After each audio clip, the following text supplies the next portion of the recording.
Welcome to my channel mental math. तो क्या हाल चाल है बच्चों, एकदम बढ़िया। तो क्लास 10 के लिए एपी का एक टॉप पीवाईक्यू है बोर्ड एग्जाम के व्यू से। तो चलते हैं हल करने का प्रयास करते हैं। तो सवाल दे रखा है, if any AP SN is equal to 3n square minus का 4n then find the nth term of the AP. CBSE 2022 standard math का एक तगड़ा सवाल माना जाता है। ठीक है, तो यानी हमें सम दे रखा है एपी का एक, और हमें nth टर्म पूछ रहा है। तो चलते हैं इस टाइप के सवाल को किस प्रकार हम हल करते हैं। तो हमें सॉल्यूशन की बात करूँ अगर हम, तो एसएन दे रखा है आपको 3n स्क्वायर माइनस का 4n। ठीक, इतना बात बोल रखा है सवाल में और पूछ रखा है nth टर्म क्या होगा। ठीक, तो ऐसे सवाल को करने से पहले ना हम पुट करते हैं इसमें। ठीक है, अगर एक सवाल का तरीका आप जान जाएगा ना, तो इस प्रकार के कितना भी सवाल बोर्ड एग्जाम में आए आप धुएं में उड़ा सकते हैं। तो कैसे करेंगे देखते रहिएगा, आप ध्यान से समझने का प्रयास कीजिएगा। Put n is equal to 1।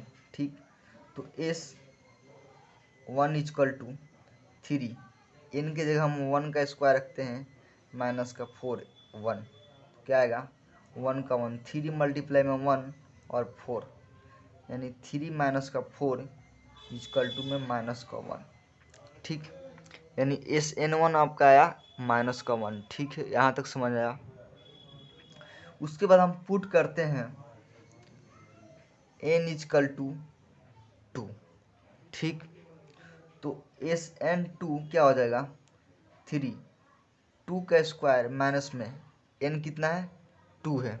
ठीक, तो 3 मल्टीप्लाई में 2 के पावर 2 यानी 4 मल्टीप्लाई में 8, तो 12 माइनस का 8 4 आ जाएगा आपका। ठीक, ये 4 आ गया, ये माइनस का 1 आ गया।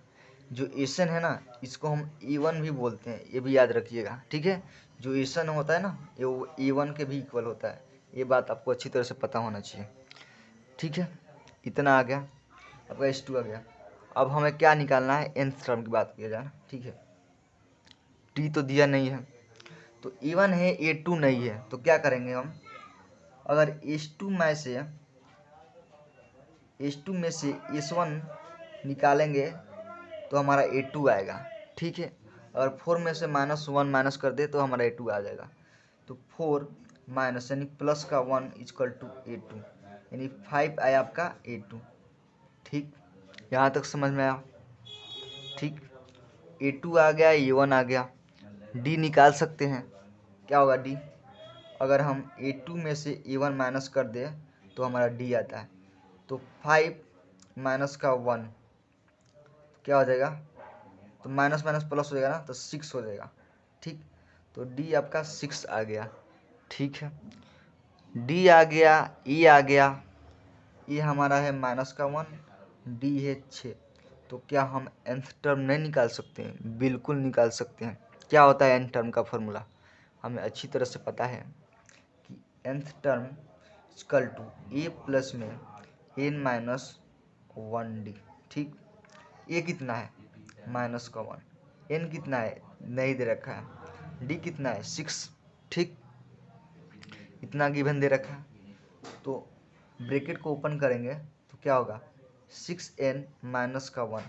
ठीक, तो 6n ये 6 हो जाएगा ना, 6n माइनस का 1 माइनस का 6 कितना हो जाएगा माइनस का 7, और यही हमारा राइट आंसर हो जाएगा हमारा nth टर्म। ठीक है बच्चों, तो आपको अच्छी तरह से समझ में आया होगा। ये 3 मार्कर क्वेश्चन है हमारे अर्थमेटिक प्रोग्रेशन यानी समांतर श्रेणी का। एक अच्छा सवाल माना जाता है एनसीईआरटी की तरफ से या सीबीएसई बोर्ड की तरफ से, और हर साल ये सवाल रिपीट होता ही है। इस टाइप के सवाल ज़रूर आते हैं, बस नंबर चेंज कर दिया जाता है, लेकिन जो तरीका होता है, मेथड होता है करने का, वो एक ही मेथड होता है। ठीक है, तो आपको समझ में आया होगा। तो फिर मिलते हैं अगले वीडियो में, तब तक के लिए टाटा बाय बाय, सावनारा, स्वस्थ रहिए, मस्त रहिए और बोर्ड एग्जाम की धूमधाम से तैयारी कीजिए।